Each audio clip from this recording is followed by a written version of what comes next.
What a glorious morning it is today. But this video isn't just going to be about the glorious weather and not necessarily about boating either. But I wanted to say thank you very much for my last video's comments. They've all been encouraging and nice, and asking questions about cars and stuff. So I'll be honest as well, this is the second take of this video.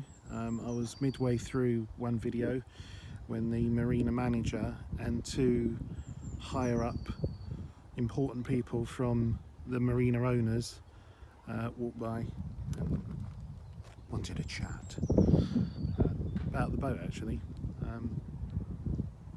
Nice boat, big boat, talking about the key headings, which they're slowly sort of renovating, as you can see, but my one's a bit, ooh. So yeah, anyway, so let's move on to talking about what the main topic of today's video is, which is answering your questions and talking about cars. This isn't a video for everyone, so if it isn't, you've been warned. You can now click off. Right, now we've just got the interested parties watching. So this is the gold Volvo with the 2.4 litre petrol 5-cylinder, and no, to answer a question, the cam belt has never been changed. There is no evidence of this, as you can see, no sticker or anything. But the thing is, on a car that costs less than £1,000, I only really need for, I guess in all honesty, probably only about 3 or 4 months, maybe 6. There is the thought of, well, don't pay anything unless you absolutely must. The other thought, of course, is, well, it's quite a nice car, I quite like it, maybe I should give it a bit of TLC. And then the other sort of side of me saying, yes, but if you do this, Robin, you're not going to be the beneficiary necessarily, because when you come to sell it, it's not going to get any more money. It's just going to be the buyer is going to be like, oh, good, that was a Volvo that had all the cam belt and water pump done and everything. So it is an old car. It's done 156,000 miles and it's an 05 plate, but I think overall it's not too bad.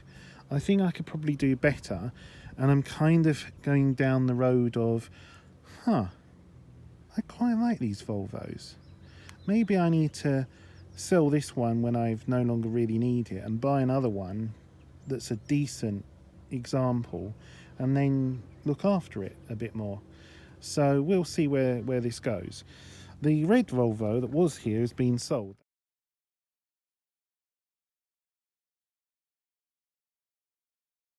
That got sold to WeBuyAnyCar.com yesterday, and it was going really well actually, really simple. I can thoroughly recommend the experience. You go online, you get your estimate, you take it to the actual location where they talk you through stuff and look around the car. They seemed initially more interested in the scratches and dents in the bodywork and the state of the alloy wheels than anything else, which on a 17-year-old car you're kind of like, what do you expect, But the real killer was, it was an insurance write-off, structurally damaged, and I had no idea because I didn't do my homework before buying it, did I? So to be fair, they slashed the price down, and I got under 200 quid, and then I had 49 quid taken off as admin fee.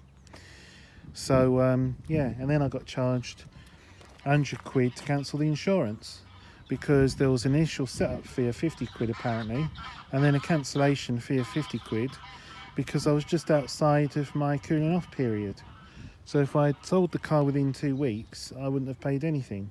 I'd have got the period of time of actual insurance has cost me £16 and a penny, and then £100 on top in fees. So I wouldn't recommend First Central, but then I didn't know that, and that was the cheapest quote at the time, but it was still expensive, 379 quid. This one's 400 and something, can't remember exactly. What's really annoying is, if we come over to the Mercedes, is this 306 horsepower beast, 309 quid a year, fully comp. I don't understand it. I would have thought risk would have been more with this than an old Volvo, but there we go. This is obviously the car that I really love, and I did have a BMW X5.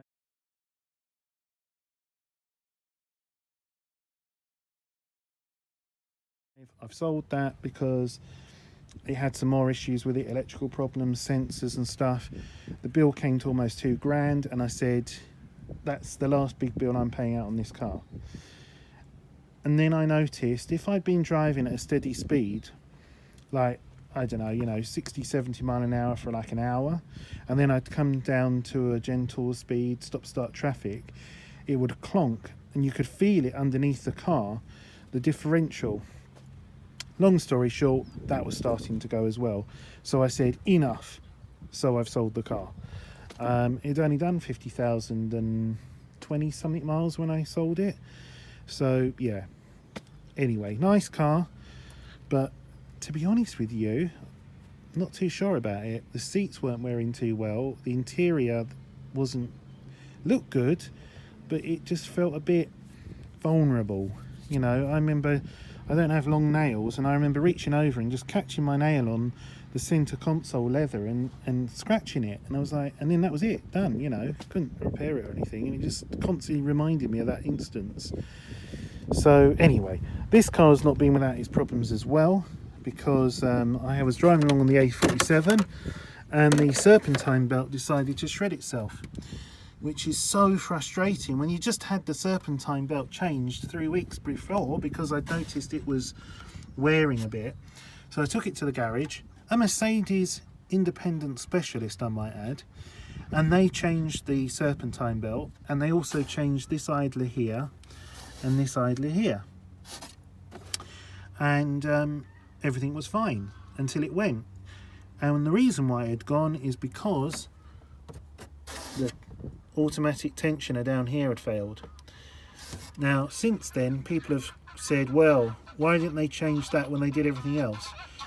I don't know, but they didn't, and so they had to do all of this, and they changed that and only got charged for the tension. I didn't charge for the labour or the belt being replaced and stuff, but it was a real hassle to have to happen, and get the breakdown recovery out and get recovered, the whole shebang.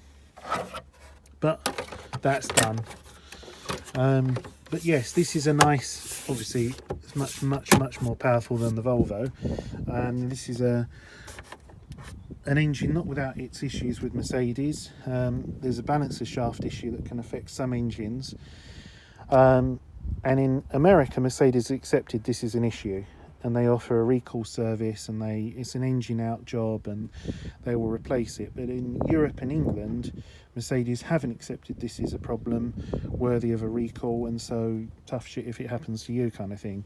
So I like to change the oil every 6,000 miles, because that is the one way that you can help prolong and keep things going. It's a chain driven timing, not cam belt.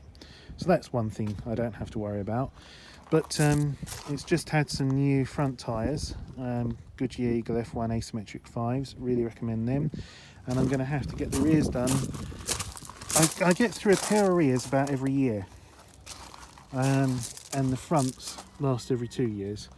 But then I've worked it out, on average 1,300 miles a month. So really it's not doing too badly.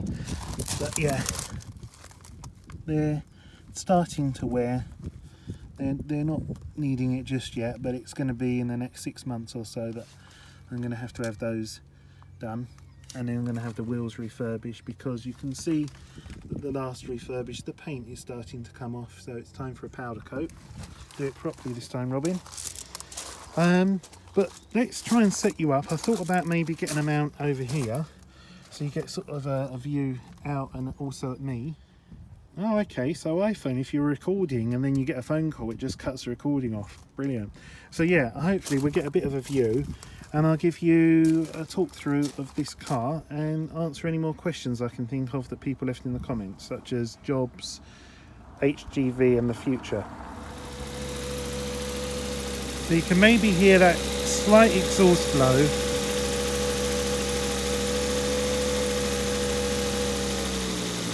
But once it comes down to an idle, it's not that apparent, but you can also hear the slight chirruping of this belt here, and maybe you can pick up the wobbling of that.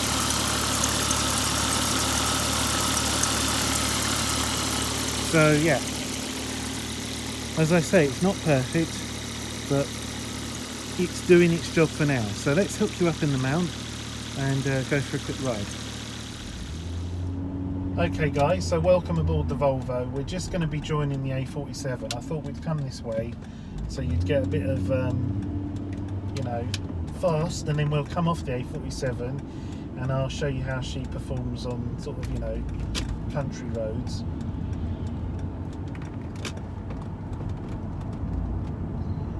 But as you can see already, nice and smooth, nice and quiet. And this is what's drawing me into this Volvo experience. It is so laid back though. The gearbox reminds me of a sort of a laid back Ford Granada 2.8 injection.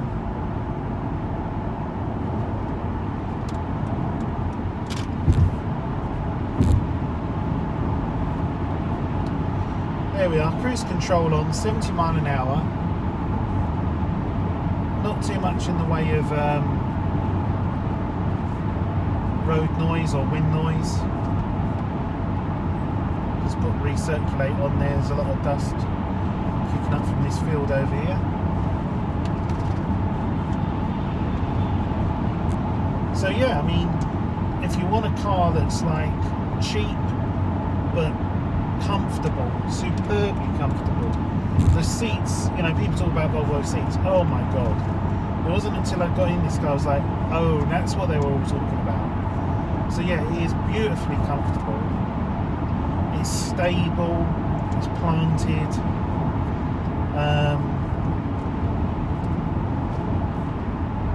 the air conditioning works, the steering's nice and precise. I had a four-wheel alignment when I had the new tyres, so it's not trying to take me off into the left all the time. So now it's right, really nice smooth power steering, not too assisted. You do have some idea what the front's doing. And when we come away from this roundabout, hopefully you'll be able to see the performance. It hasn't really got much, but it sounds nice. It's got a nice 5-cylinder zing to it.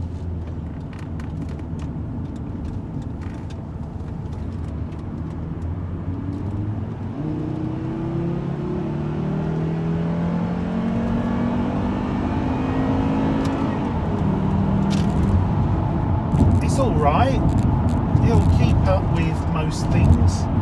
It won't necessarily out accelerate much. That's the only thing.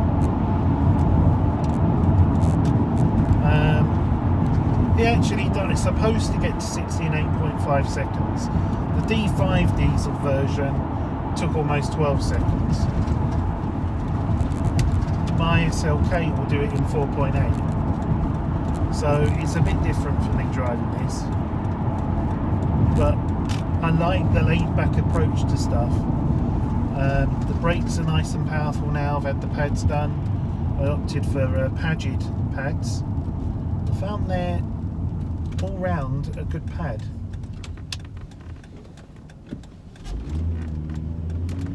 When we come out onto this sort of country road now, nice smooth gear changes, but they're really laid back. They're not trying to, you know, push you in the back of your seat.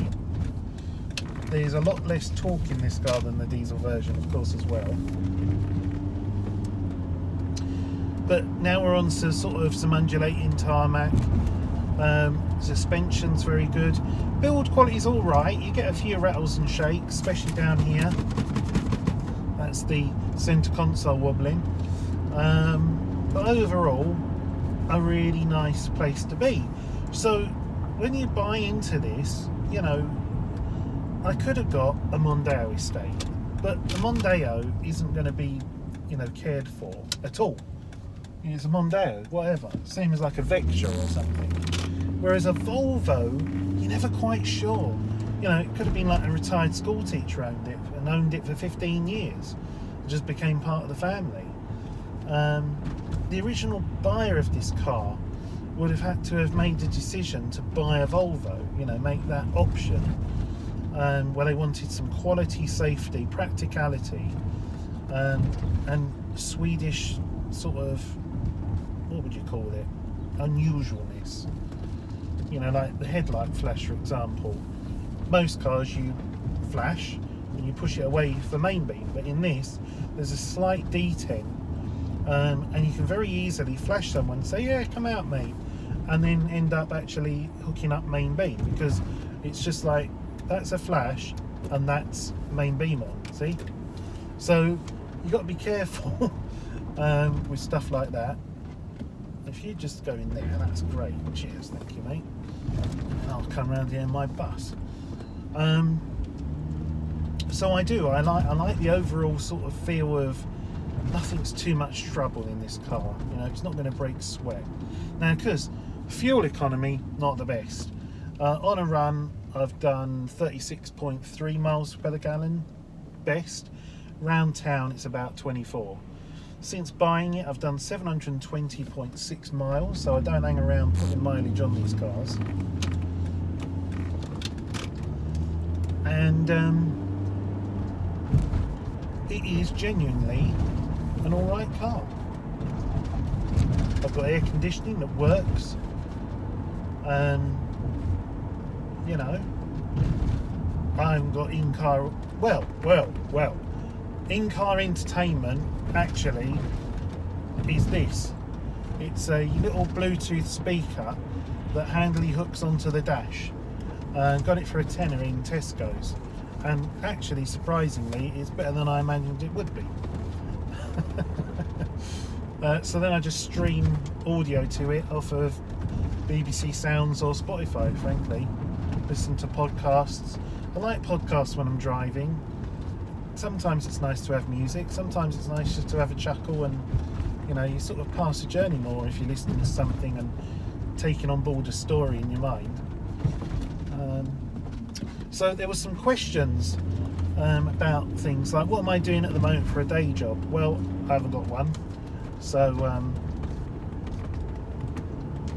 living the life of Riley, not claiming any benefits, don't worry. What else?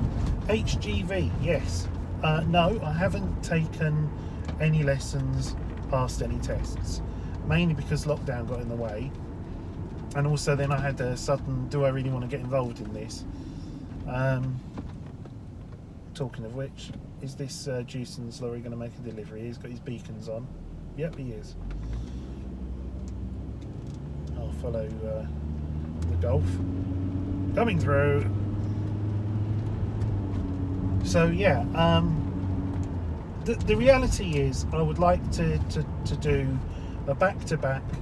I know they're not called this, but for ease of reference, a class 2 rigid lorry and then a class 1 to be able to drive articulated lorries.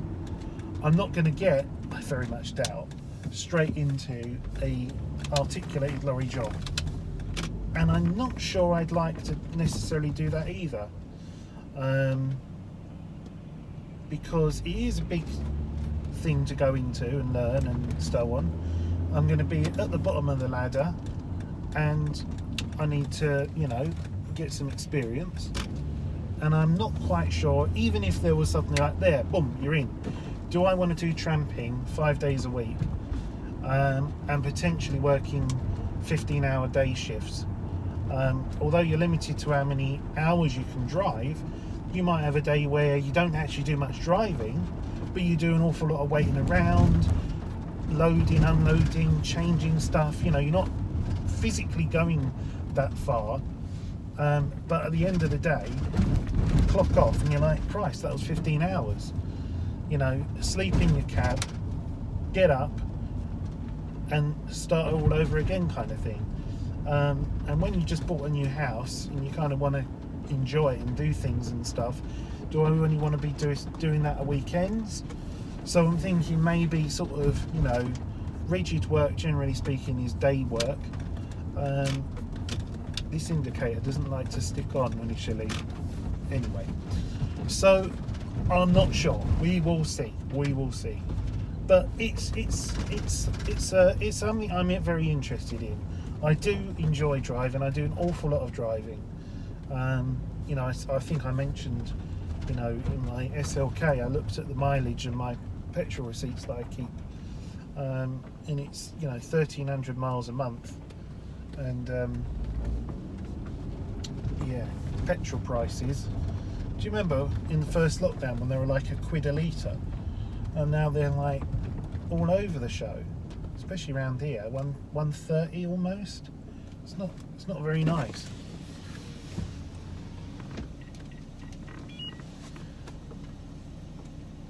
But nonetheless, it's all an adventure life.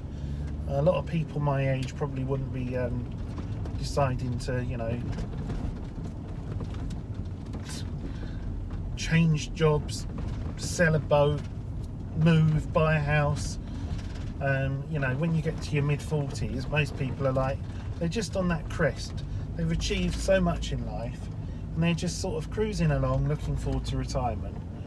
And they've either raised up, or kids are sort of, depending when they had them obviously, but usually not sort of too young, so that's all good. And yet me, not like that at all. So and I'm very fortunate that Sheila kind of matches in that, what would you call it, quite floaty way of life, doesn't mind up in sticks basically. So yes, I hope you enjoyed our little drive. It wasn't the best review. I'm not a car reviewer. I don't think I should ever be, but at least we got an opportunity to have a go in the Volvo and show you what it's like. There are a few problems with the car. The rear parking sensors don't work. The handbrake needs some adjustment to it. It didn't work at all, and then it got adjusted and is working, but it still goes up too much for my liking. There's no warning lights, there's no engine management light or anything like that. It idles absolutely perfectly, there's no misfires. It starts first time every time, even when it's been recently very frosty cold morning. So overall, I'm impressed. Everything works. The windows, the heated seats, the air conditioning, the folding mirrors. I've got an auto dimming rear view mirror. So there's nothing wrong with it necessarily. There's things that are on the horizon of, if I'm going to keep it, they should be attended to. But I reckon I could make this a very decent car if I had everything done. If I had the cam belt done, the water pump done, the serpentine belt, the coolant changed, a service of the engine, it could benefit from new discs all round. They're certainly within spec thickness wise, but they're just a bit corroded. The tiny exhaust leak, the parking sensors, and a good shampoo for the carpets really, and the headlining, and then you'd be with a really nice car. So yeah, we'll see if I'm going to keep it or not, but this video was just a quick little chat along, a drive along, chat along. Now I'm going to go out shopping and do what I actually needed to do. So there you go, off to get some new trainers.